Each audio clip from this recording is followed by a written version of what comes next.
we'll be starting with the topic AC and DC currents. Paper के अंदर simply इसके ऊपर क्या क्वेश्चन बनता है, that is the difference between AC and DC currents.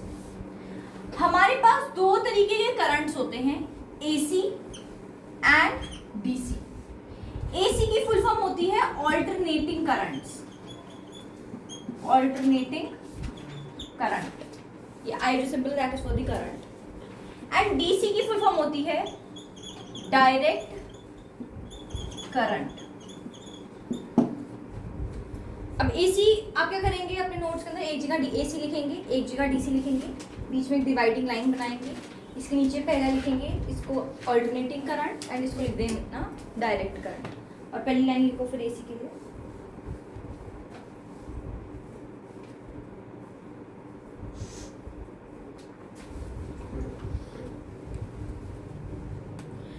अब मुझे बताओ, करंट आपने पढ़ा है करंट के बारे में इलेक्ट्रिसिटी चैप्टर के अंदर. करंट जो है वो कैसी वैल्यू है, स्केलर की वेक्टर? वेक्टर क्वांटिटी है. कैसी क्वांटिटी है? वेक्टर क्वांटिटी है. वेक्टर क्वांटिटीज क्या होती है? Define vector quantities. The quantities which have both magnitude and direction. अब हमारे पास दो तरीके के करंट्स हैं, alternating and direct. Alternating current वो करंट है जिसके अंदर करंट अपनी मैग्नीट्यूड और डायरेक्शन दोनों चेंज करता है टाइम टू टाइम. आई बात समझ?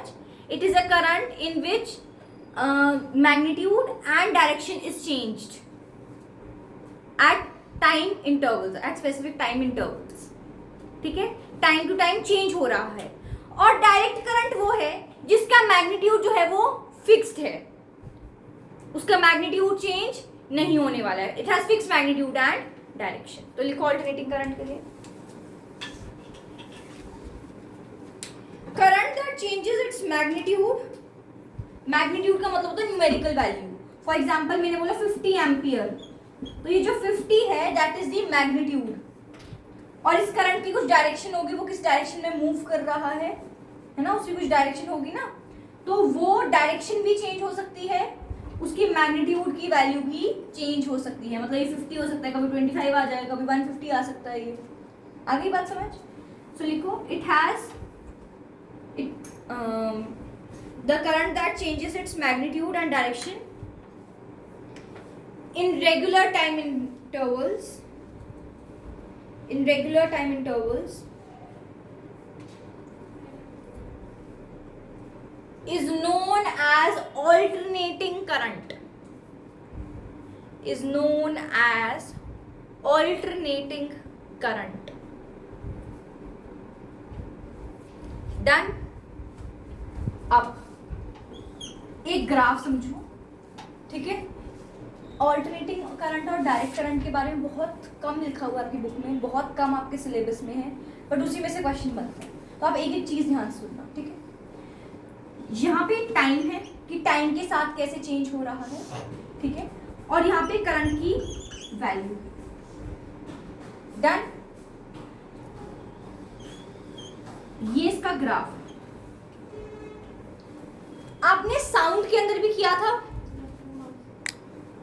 याद है? आपने 9th के अंदर साउंड पढ़ा था, तो उसके अंदर आपने क्रेस्ट ट्रफ पढ़ा था, याद है? जो ऊपर वाला वेव का पार्ट होता है उसको हम क्या बोलते हैं? क्रेस्ट बोलते हैं. और नीचे वाले पार्ट को हम क्या बोलते हैं? ट्रफ बोलते हैं. तो जो ऊपर वाला क्रेस्ट वाला पार्ट है, it is representing clockwise direction of current. क्या रिप्रेजेंट कर रहा है? Clockwise direction of current. और ये वाला ट्रफ जो नीचे वाला वेव का पार्ट है, वो क्या रिप्रेजेंट कर रहा है? Anti clockwise direction of current. तो कैसे चेंज हो रहा है रेगुलर टाइम इंटरवल पे? देखो रेगुलर टाइम इंटरवल्स है मेरे, जिन पे कैसे चेंज हो रही है डायरेक्शन. सबसे पहले देखते हैं clockwise, anti clockwise, clockwise, anti clockwise. समझ आई बात? तो ये जो पॉजिटिव पार्ट है वो क्या रिप्रेजेंट कर रहा है? क्लॉकवाइज करंट की डायरेक्शन. एंड ये वाला पार्ट क्या रिप्रेजेंट कर रहा है? Anti clockwise direction. ठीक है, तो हमने ये बात समझ ली कि ऑल्टरनेटिंग करंट के अंदर time to time regular time intervals के ऊपर डायरेक्शन कैसे चेंज हो रही है, clockwise anti clockwise, clockwise anti clockwise. ठीक है, अब न्यूमेरिकल वैल्यू देखना यानी मैग्नीट्यूड देखना। यहाँ पे अगर मैं 0 लूँ तो देखो करंट बड़ा बड़ा बड़ा बड़ा इंक्रीज हुआ, फिर डिक्रीज हुआ, फिर इंक्रीज डिक्रीज इंक्रीज डिक्रीज हो रहा है। रेगुलर टाइम इंटरवल्स में मैग्नीट्यूड चेंज हो रहा है, न्यूमेरिकल वैल्यू चेंज आ रही है ना। आपको पता ना अगर ये ग्राफ होता फॉर एग्जांपल, यहाँ पे ऐसे मैंने बनाया होता, देखो हर पॉइंट पे डिफरेंट वैल्यू है करंट की। आई बात समझ? तो हम लोगों ने यहाँ से क्या पता लगाया, alternating current is a type of current. मैंने भी स्टार्ट कराया था भक्ति कि करंट जो है वो दो तरीके के होते हैं। पहला होता है ऑल्टरनेटिंग करंट एसी और दूसरा होता है direct current DC. Please do not confuse yourself with AC, ये वाला एसी एंड ये वाला एसी जो हमारे घर पे लगा होता है, ठीक है। वो एयर कंडीशनर है, ये ऑल्टरनेटिंग करंट है। मैं अलग अलग मैं करंट के टाइप्स की बात कर रही हूँ, ठीक है। आई बात समझ? एसी ऑल्टरनेटिंग करंट होता है, as the name suggest alternating, मतलब ये ऑल्टरनेट्स पे डिफरेंस शो करेगा। एक बार पॉजिटिव करंट आया, एक बार negative, positive negative. Positive current मतलब ऊपर वाली वेव, इसे हम बोलते हैं क्रेस्ट। पॉजिटिव का मतलब है कि क्लॉकवाइज डायरेक्शन है करंट की, अभी करंट ऐसे घूम रहा है सर्किट के अंदर। आई बात समझ? और एंटी क्लॉकवाइज का मतलब करंट ऐसे उल्टा घूमने लग गया है। आई बात समझ? करंट ऐसे घूम रहा है सर्किट में या ऐसे घूम रहा है, clockwise anti clockwise, clockwise anti clockwise. This is known as alternating current की प्रॉपर्टी। नेक्स्ट है कि इसकी मैग्नीट्यूड की वैल्यू चेंज हो रही है, न्यूमेरिकल वैल्यू चेंज हो रही है। देखो यहाँ पे कुछ और वैल्यू होगी ग्राफ में, यहाँ पर ग्राफ के अंदर कुछ और वैल्यू होगी इसकी, यहाँ पर कुछ और होगी, यहाँ पर कुछ और होगी। So this is what we say as AC current, एंड इसके बारे में ये ग्राफ आपको पता होना चाहिए अच्छे से। आपको डायरेक्ट क्वेश्चन आता है draw the graph for AC and DC currents, ठीक है। सबसे बड़ी गलती इसके अंदर कि आप स्पेसिफाई नहीं करते कि यहाँ पर आई है और यहाँ पर टी है। हम लोग क्या करते हैं, मैंने जितने भी पेपर चेक करे हैं, मैक्सिमम बच्चा पता क्या करता है, वो ये ग्राफ बना के आ जाता है। अरे भाई ग्राफ तो तुमने बना दिया, पर मुझे ये नहीं बताया कि ग्राफ किसके बीच में है। सो अगर आप ये बना के आ रहे हो तो आपको 0 मार्क्स मिल रहे हैं। आपको यहाँ लिखना पड़ेगा कि ये साइड करंट है, एक्सिस पे टाइप है, एंटी क्लॉकवाइज। हाँ आप सब कुछ आप स्टेटमेंट में लिख सकते हो नीचे, या फिर आप ऐसे जैसे मैंने मार्क करके दिया आप वैसे मार्क करके दे सकते हो। और अगर भूल गया मतलब पूरे मार्क्स कटेंगे? हाँ आपको पॉजिटिव नेगेटिव साइन दिखाना पड़ेगा। नहीं एंटी क्लॉकवाइज और भूलना क्यों है, इतनी सी चीज में क्यों भूलनी है? Why to give a chance to the examiner to रख योर मार्क्स। क्लियर है?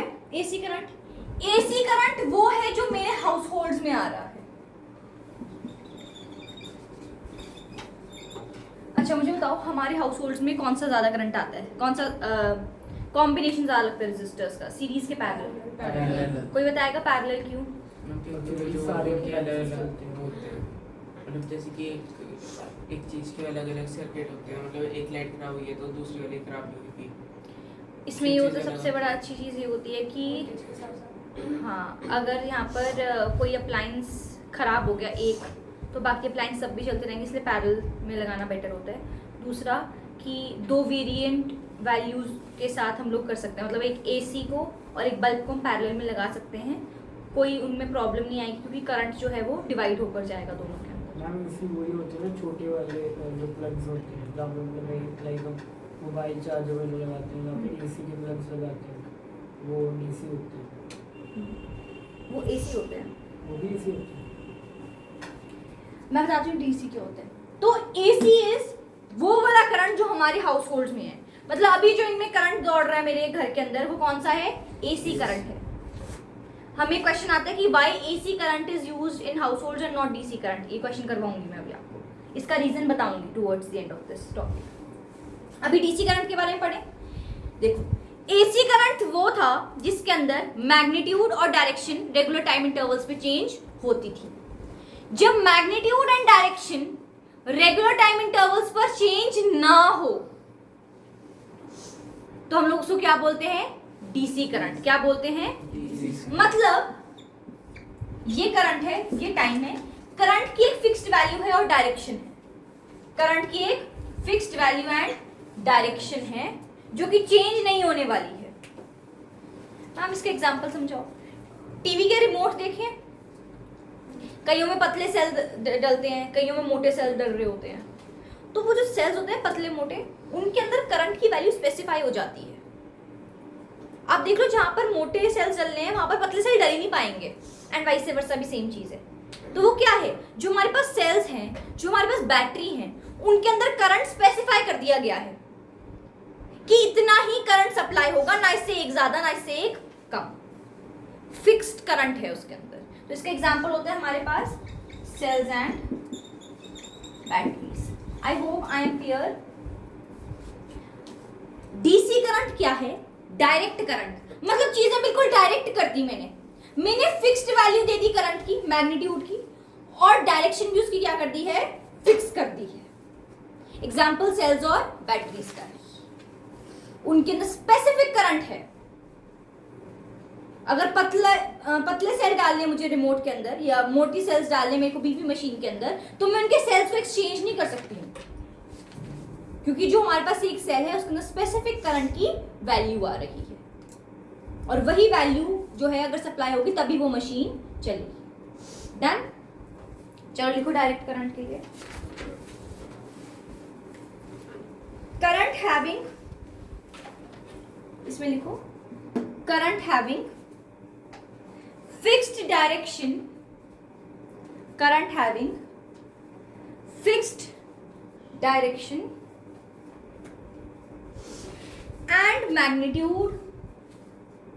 and magnitude is called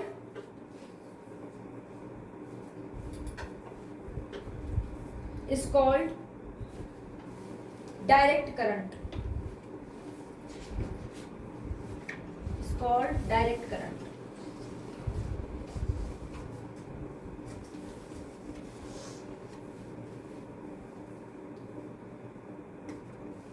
next इसके एग्जाम्पल लिख लो, cells and batteries, cells and batteries.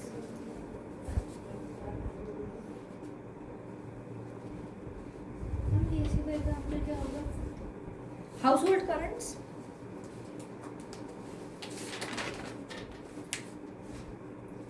अब why AC is preferred over DC for household circuits. अब इसको पहले आपकी साइंटिफिक लैंग्वेज में बताती हूँ, फिर इसको समझाती हूँ लेमैन की तरह का तरीके से, जैसे आपको समझ आ जाए। देखो सिंपल रीज़न ये है कि एसी के अंदर क्यों हम यूज़ कर, एसी क्यों यूज़ कर रहे हैं हाउस होल्ड करंट्स में। एसी में transmission over longer distances becomes easy, क्योंकि इसमें करंट लॉस नहीं होता है। तो इसका सिंपल लाइन अगर आपसे पूछी जाए तो एक बार लिख लो, फिर मैं आपको समझाती हूँ। AC is preferred over DC because transmission of current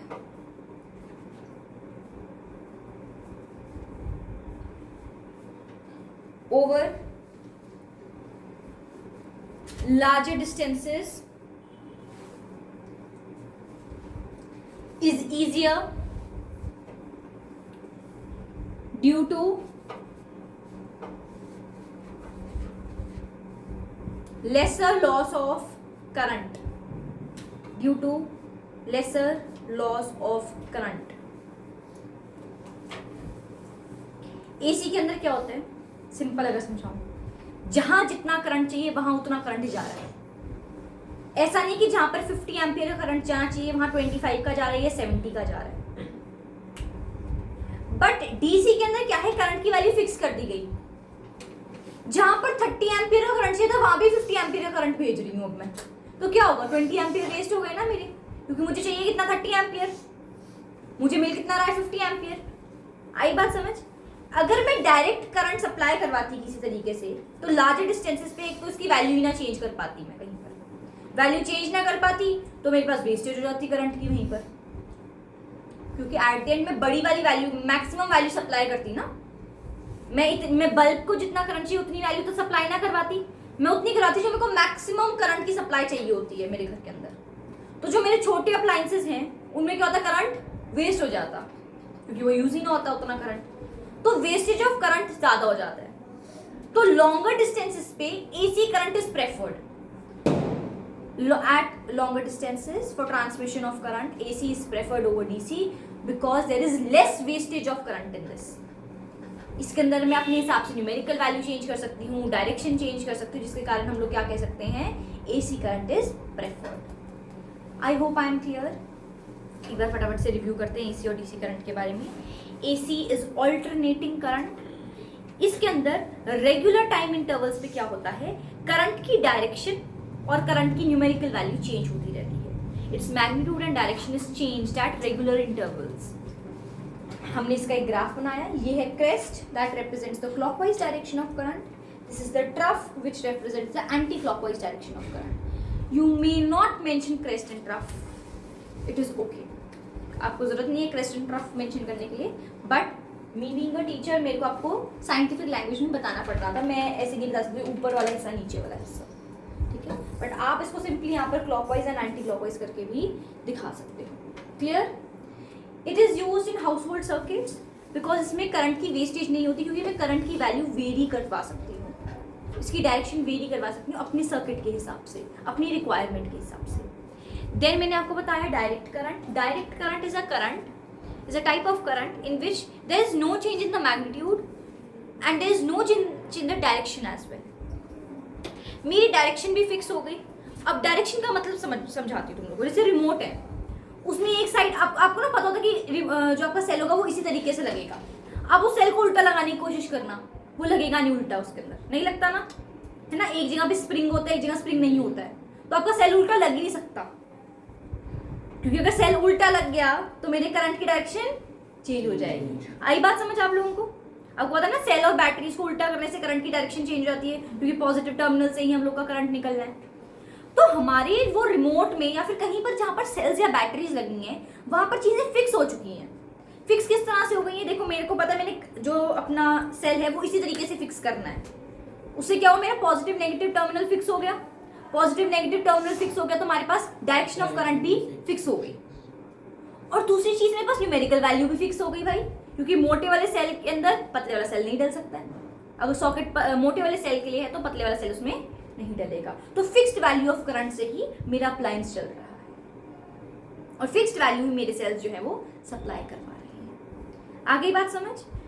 alternating में डायरेक्शन कैसे चेंज होती है?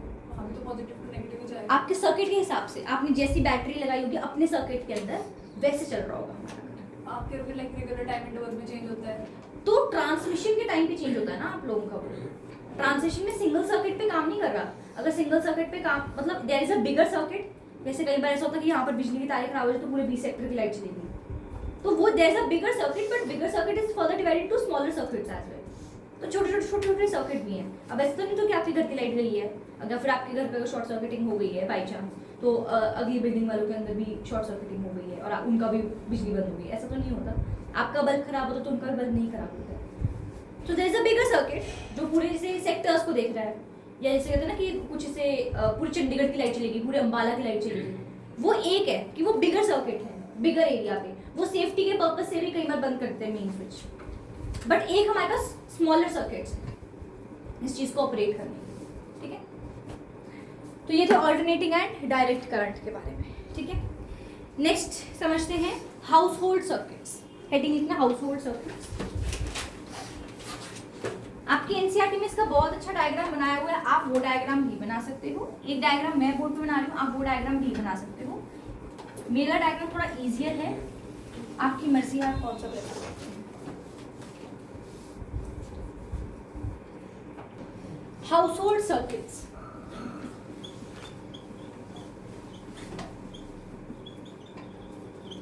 हमारे पास हमारे जो हाउस होल्ड सर्किट्स देखोगे अगर आप, जैसे अभी तो पता क्या होता है, वायर्स के ऊपर ना हम अपनी मर्जी से कोई भी कलर की टेपिंग कर देते हैं, कोई भी कलर की टेप लग रही है, बट वैसे ऐसा नहीं होता। अगर आप प्रॉपर कोई सर्किट देखोगे, ठीक है, उस सर्किट के अंदर 3 कलर की वायर्स मिलेंगी आपको, रेड कलर की वायर, ब्लैक कलर की wire and green coloured wire. So there are 3 types of wires which are present. 3 wires are present: red colored, black colored and green colored. ठीक है।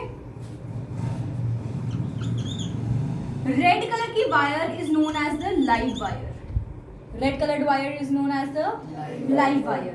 Black is the neutral wire and green is the earth wire. अब इसके अंदर जो मैंने blue colour से बनाई है वायर, उसको आप लाइव वायर मानकर चलना, एंड ये रेड कलर की अज्यूम करना।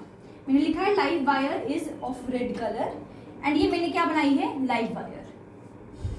अब लाइव वायर के अंदर वोल्टेज रहती है 220 वोल्ट की, कई जगह 220 से 240 भी लिखा हुआ है, तो आप उसको भी कंसिडर करके चलना।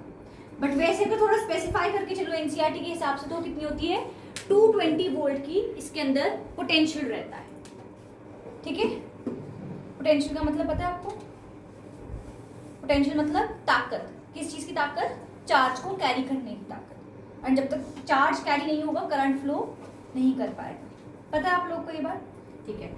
सो हमने क्या बोला, लाइव वायर जो है वो क्या कर रही है, यहाँ से करंट सप्लाई करेगी, इसमें एक्चुअल में करंट फ्लो करेगा, और ये सारे के सारे किसमें डालेगी, सॉकेट्स में डालेगी। तो मैंने ही आपके, अगर आप मेरे घर के अभी आप जब नीचे जाएंगे ना, यहाँ से छुट्टी होगी तो आप देखना नीचे ना बाहर एक मीटर लगा हुआ है। आप सब लोग के घर में मीटर लगा होता है। आपका क्या काम है, आप मेरे को वो मीटर की फोटो भेजेंगे, देखो लगे हैं कि नहीं कई लोग नहीं भी लगवाते, हो सकता है ऐसा हो।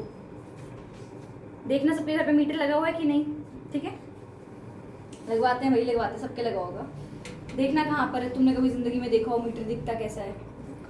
तो मीटर के अंदर 3 कलर की वायर मिलेंगी आपको, खोल कर, गीले हाथों से खोल के मत देखना उन्हें, ठीक है? कहीं आप वहाँ पर है ना, ऐसा कुछ नहीं करना, कोई गीले हाथ से नहीं, बट आप दूर से फोटो खींच लेना और मुझे भेजना जरूर। आप लोगों ने एक काम मेरा वो भी नहीं किया, जिसमें मैंने आप लोग को बोला था कि डायरेक्शन बतानी है, बहुतों ने नहीं बताई थी, है ना? याद रहता है मुझे किसने कौन सा काम नहीं किया, एंड वो मैं एक ही बार।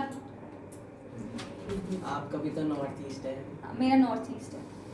चलो, तो लाइव वायर जो होती है, ये वाली वायर, ये कौन सी वायर है, लाइव वायर, रेड कलर की वायर है, और ये क्या कर रही है, करंट सप्लाई कर रही है सबको, सारे सॉकेट्स को। ये मीटर है, ये क्या है हमारे पास, फ्यूज। ये फ्यूज का काम क्या, मैं आपको समझाऊंगी फ्यूज क्या चीज होती है। और ये क्या है, हमारे सॉकेट से जो घर पे, ये देखो ये मिल लगे हैं, यहाँ पर सॉकेट होगा, ये है, ठीक है? लाइव वायर के अंदर करंट एक्चुअली में फ्लो कर रहा है, लाइव वायर के अंदर करंट एक्चुअली में फ्लो कर रहा है। अभी ना जो ये सॉकेट्स होते हैं ना आजकल ना, वो चाइल्ड सेफ्टी वाले सॉकेट्स हैं।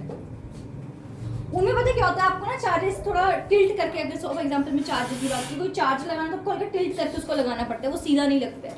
वो चाइल्ड सेफ्टी के लिए लगा हुआ है, क्योंकि अभी जैसे अगर आप ये नॉर्मल वाले देखोगे जिनमें अगर एग्जाम्पल चाइल्ड सेफ्टी नहीं लगी हुई, तो इनके अंदर करंट हमेशा फ्लो कर रहा होगा। ये लाइव वायर से कनेक्टेड है, आपने गीले हाथ लगाए नहीं, अगर फॉर एग्जाम्पल गलती से ये स्विच ऑन है, ठीक है, और आपने गीले हाथ से इसको टच कर दिया, तो आप वहां पर चिपके हुए मिलेंगे मुझे, है ना? तो इसीलिए आजकल यहाँ पर ना जो सॉकेट्स उनमें चाइल्ड सेफ्टी लगा दिया गया है, उसके अंदर क्या है कि करंट सीधा फ्लो करके बाहर नहीं आ रहा है। शॉर्ट सर्किटिंग एंड ऐसे सब चीज़ें अवॉइड हो रही हैं इनसे। शॉर्ट सर्किटिंग भी नहीं एग्जैक्टली, बट हाँ जो शॉक्स, माइनर शॉक्स बच्चों को लग जाते हैं वो अवॉइड हो जाते हैं, ठीक है? तो ये लाइव वायर के बारे में था। Next is the neutral wire, black colour की वायर होती है। ब्लैक कलर की वायर का काम क्या होता है, देखो लाइव वायर में तो एक्चुअली में करंट फ्लो कर रहा है, तो वो तो करंट दे रही है सबको। न्यूट्रल वायर के 2 काम है। पहला काम न्यूट्रल वायर का क्या है कि सर्किट को कंप्लीट करना, टू कंप्लीट द सर्किट, और दूसरा काम है to maintain the potential difference, to maintain the potential difference. अब देखो इसका पोटेंशियल 220 है, इसको मेंटेन भी तो करके रखना है ना, तो अगर इसका 220 रहता है, इसका क्या रहता है 0 वोल्ट रहता है। कितना रहता है पोटेंशियल? 0। तो इनका पोटेंशियल डिफरेंस कितना हो गया वापस 220 वोल्ट। तो पोटेंशियल और पोटेंशियल डिफरेंस सेम आ जाता है हमारे पास, वो एक फायदे की चीज हो जाती है हमारे पास। आई रिपीट, मैं फिर से बता रही हूँ, जो ब्लैक कलर की वायर है that is the neutral wire, उसका काम क्या है, न्यूट्रल वायर के अंदर 0 वोल्ट है। 0 वोल्ट वाला क्या काम है, अगर इसका 220 वोल्ट पोटेंशियल रहा, इसका पोटेंशियल कितना है 0, इन दोनों का डिफरेंस कितना हुआ 220, 220 माइनस 0 इज 220, तो पोटेंशियल डिफरेंस जो है वो वापस मेंटेन्ड रह जाता है। आई बात समझ? और दूसरा इसमें सर्किट जो है वो कंप्लीट हो जाता है हमारा। क्लियर? एकदम समझ आ रहा है? क्या समझ आया कि वो आपने नेगेटिव क्यों लिखवाया है? कहाँ पे नेगेटिव लिखा है? ब्लैक वायर के लिए, न्यूट्रल वायर के लिए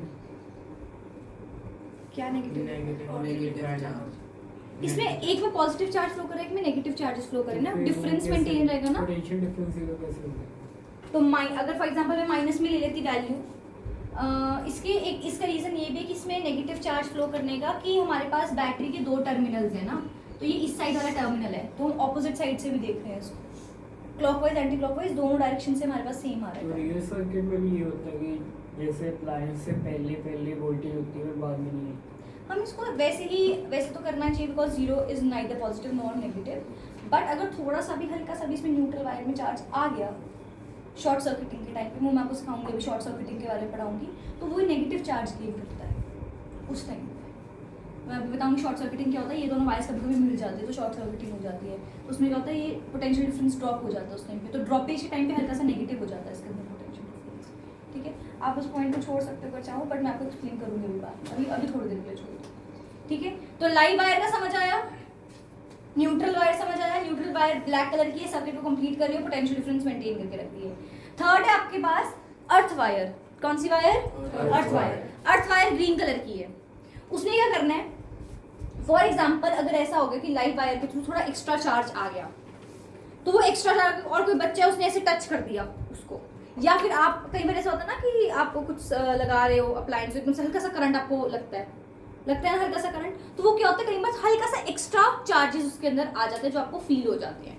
स्विच ऑन कर दो, ऐसे नहीं होता स्विच ऑन, खराब तो खराब स्विचेस की बात मत करो ना, खराब नहीं, मैं नॉर्मल स्विचेस की बात कर रही हूँ, वर्स्ट सिनेरियोज की नहीं कि आप एक टूटे हो उसके अंदर बिजली बोर्ड के अंदर ऐसे कूद भाई जाओ, तेरे को पता वो खराब है तो फिर भी छुएगा। खराब वाले को मत क्या करो ऐसे ही।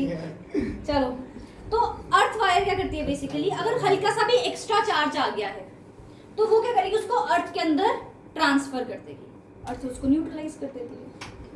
आई बात समझ? सुनो, हाउस होल्ड वायर्स में 3 कलर की wires, red black green. Red में एक्चुअल में करंट फ्लो कर रहे हैं, 220 वोल्ट वोल्टेज है, ठीक है, इसे लाइव वायर कहते हैं। दूसरी ब्लैक कलर की न्यूट्रल वायर, इसके अंदर करंट नहीं फ्लो करता कभी भी, इसकी 0 वोल्टेज रहती है। इसके 2 काम, एक तो ये सर्किट को कंप्लीट कर देगा, दूसरा काम कि ये हम लोग की जो पोटेंशियल डिफरेंस है उसको मेंटेन करके रखेगा। तीसरा अर्थ वायर जो है ग्रीन कलर की होती है, इसका काम कि अगर कोई भी एक्स्ट्रा चार्जेस आ गए हैं बाई चांस, तो उन चार्जेस को अर्थ के अंदर वो ट्रांसफर करती है। क्लियर? तो ये थे हमारे हाउस होल्ड सर्किट्स। अच्छा, एक क्वेश्चन ना, अच्छा ये हमारे हाउस होल्ड सर्किट्स यहाँ पर कंप्लीट होते हैं। अब मुझे एक एक्स्ट्रा चीज़ बताएं तुम्हें, जो आपके पास एसी करंट मैंने आपको पढ़ाया ना अभी, ये पिछले साल या पिछले साल क्वेश्चन आया हुआ है। एसी करंट जो हमारे घर में आ रहा है उसकी फ्रीक्वेंसी होती है 50 हर्ट्ज। कितनी होती है?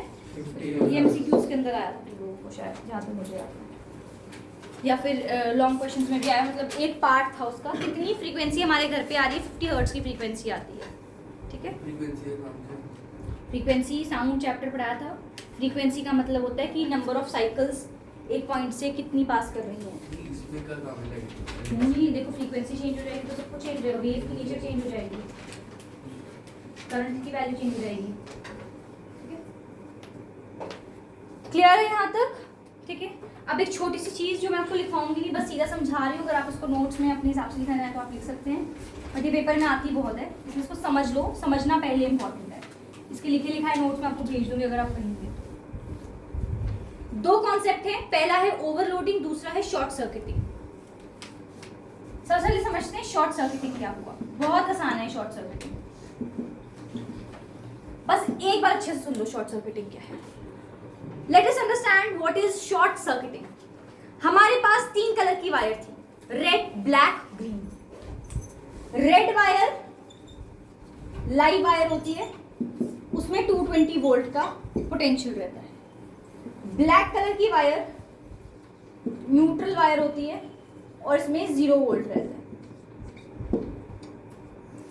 कभी कभी क्या होता है, हमारा अप्लायंस खराब है या फिर कोई और हमारी वायर्स की मटेरियल अच्छा नहीं है तो वायर्स पिघल गई, कुछ ऐसा हुआ कि ये दोनों वायर्स जो हैं वो आपस में मिल गई, चिपक गई आपस में। जैसे ही बाय चांस ये रेड और ब्लैक वायर्स मिल जाएंगी, the potential difference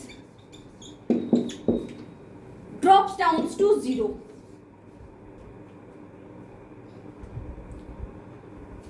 resistance 0 volt हो जाएगी। पोटेंशियल डिफरेंस आपका 0 220 भी रह जाता है कई बार। मेन चीज क्या है कि आपकी जो रेजिस्टेंस है वो कितनी हो गई?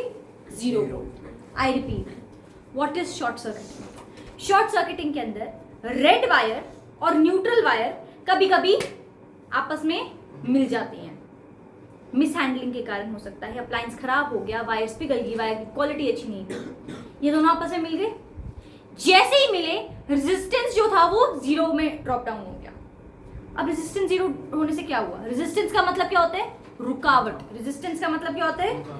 करंट फ्लो करने में कोई रुकावट नहीं है। अब करंट एकदम से फ्लो कर गया, एकदम से सारा फ्लो कर गया तो क्या हुआ? कर्व बन गया वहाँ पे।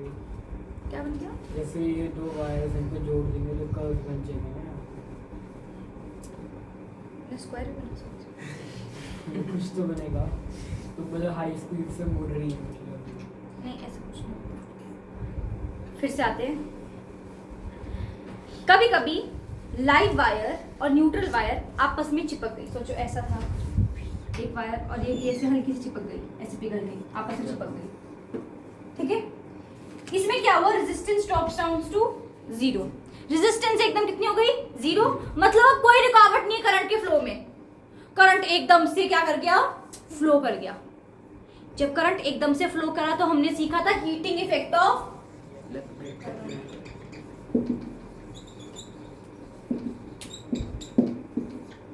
Heating effect of electric current हो गया। एकदम से चार्जेस आए, एकदम से वायर्स क्या हो गई? हीट हो गई। अप्लायंस क्या हो गया? हीट हो गया। हीट अप हुआ तो क्या हो गई? फायर लग गई है, उसको हम लोग बोलते हैं short circuiting. Short circuiting leads to fires. आई बात समझ? रेजिस्टेंस 0 कैसे होगी? उसमें ऐसा हुआ ना, एकदम से जब वो मीट कर गई तो उससे चार्जेस के फ्लो के कारण रेजिस्टेंस 0 हो गई। एक में नहीं थी, एक में एकदम से बहुत सारे चार्जेस थे, वो सब काटा पीटे नलीफाई हो गई दूसरे से। आई रिपीट, कभी कभी क्या होता है, हमारी लाइव वायर और हमारी neutral wire come in contact with each other due to various reasons. हमारे पास बहुत सारे रीजंस हो सकते हैं। अप्लायंस अच्छा नहीं था, वायर की क्वालिटी अच्छी नहीं थी, लीकेज हो गई करंट की, कुछ हुआ ऐसा। दोनों मीट कर गई, दोनों मीट करने पर रेजिस्टेंस 0 हुई। रेजिस्टेंस 0 होते heating effect of electric current आया, बहुत सारा करंट फ्लो करा। करंट फ्लो करने के कारण heating effect of electric current के कारण क्या लगी? वहां पर शॉर्ट सर्किटिंग से आग लग गई, ठीक है। अब इसको बचाया कैसे जा सकता है? फ्यूज लगा दो सर्किट के अंदर। क्या लगा दो? फ्यूज, जो मैंने अभी पीछे लगाया हुआ था सर्किट में। फ्यूज क्या करता है? फ्यूज का मेल्टिंग पॉइंट जो होता है वो बाकी अप्लायंसेस से हल्का कम होता है। तो जैसे ही थोड़ा सा भी एक्स्ट्रा चार्ज फ्लो करेगा ना तो वो हीट करेगा, और ये जल्दी हीट करके क्या करेगा? पिघल जाएगा। अब ये पिघल गया, सोचो वो तीन जो मैंने बनाया था मीटर, फ्यूज और सॉकेट्स, फ्यूज पीछे से निकल गया तो सर्किट क्या हो गया? ब्रेक हो गया। उस टाइम पे लाइट चली जाएगी घर की, आग नहीं लगेगी, सर्किट क्या हो जाएगा? ब्रेक हो जाएगा, करंट आगे फ्लो करेगा ही नहीं एंड फायर्स वगैरह नहीं होंगी। तो अर्थिंग किस चीज़ की होती है? बुद्धि होता है एक्स्ट्रा ज़्यादा। बाई अर्थिंग और फ्यूज दोनों ही आपके सेफ्टी डिवाइसेस हैं। आपको क्वेश्चन पेपर के अंदर जो आता है, जो रिपीट हुआ हुआ है, that is name the safety devices used in the household circuits. पहला आपका होता है earth wire. But earth wire तब काम करिए जब सॉकेट तक आ गया आपके पास चार्ज। फ्यूज से कम कर रही है कि सॉकेट तक भी चार्ज नहीं आने दे रही है। फ्यूज पिघल गया, सर्किट ही ब्रेक हो गया पूरा, ठीक है। तो fuse and earth wire both are safety devices. Overloading क्या होता है? जैसे आप लोगों ने वो देखे होंगे हमारे पास ना, जिसके अंदर 3-4 स्विचेस इकट्ठे लगा पाते हैं हम लोग, है ना। ऐसे हमारे पास आते हैं डिवाइसेस, एक्सटेंशन बोर्ड्स जैसे, है ना। तो उसमें 3-4 इकट्ठे अप्लायंसेस लगा सकते हैं हम लोग, सॉकेट्स लगे होते हैं ना, वो चीज़ गलत है। That is overloading. उसमें क्या होता है, आप एक ही device, what is overloading? Overload दे देना। एक ही, जैसे कई बार ऐसा होता है, जैसे सॉकेट्स लगे होते हैं ना, उस ये जो आपके बोर्ड्स लगे होते हैं ना, उसमें बहुत सारे सॉकेट के पॉइंट्स दे देते हैं। एक में गीजर चल रहा है, एक में चार्जर लग रहा हुआ है, एक में वॉशिंग मशीन लगी हुई है। उसमें क्या होता है, एक ही बोर्ड के ऊपर बहुत ज़्यादा क्या हो रहा है, एक ही साइड पे क्या आ रहा है, बहुत ज़्यादा चार्ज और करंट आ रहा है। बहुत ज़्यादा करंट आ रहा है तो उससे क्या हो रहा है, heating effect of electric current हो रहा है, जिसके कारण शॉर्ट सर्किटिंग हो जाएगी एंड शॉर्ट सर्किटिंग से फिर फायर हो जाएगी। तो overloading leads to short circuiting. Overloading का सिंपल मतलब है कि एक बिजली बोर्ड पे, ये जो आपके पास एक ये बोर्ड लगा हुआ है, इसके ऊपर बहुत सारे इकट्ठे अप्लायंसेस लगा देना। जैसे आपका वो एक्सटेंशन बोर्ड होता है, उसके अंदर क्या होता है, एक ही के ऊपर बहुत ज़्यादा लोड आ जाता है एंड कई बार वो चीज़ ओवरलोडिंग से शॉर्ट सर्किटिंग में बदल जाती है। सो ओवरलोडिंग इज बेसिकली, अगर मैं एक्सटेंशन बोर्ड के तरीके से समझाऊँ, बहुत सारे अप्लायंसेस इकट्ठे लगा देना एक ही बोर्ड के ऊपर, जिससे क्या होगा, हम लोग का बहुत ज़्यादा चार्ज फ्लो होगा एक ही बार में, एक ही जगह पर, which will lead to heating effect of electric current and further lead to fires and short circuits. ठीक है, इसके बाद सिर्फ एक topic and we'll be done with this chapter. Thank you.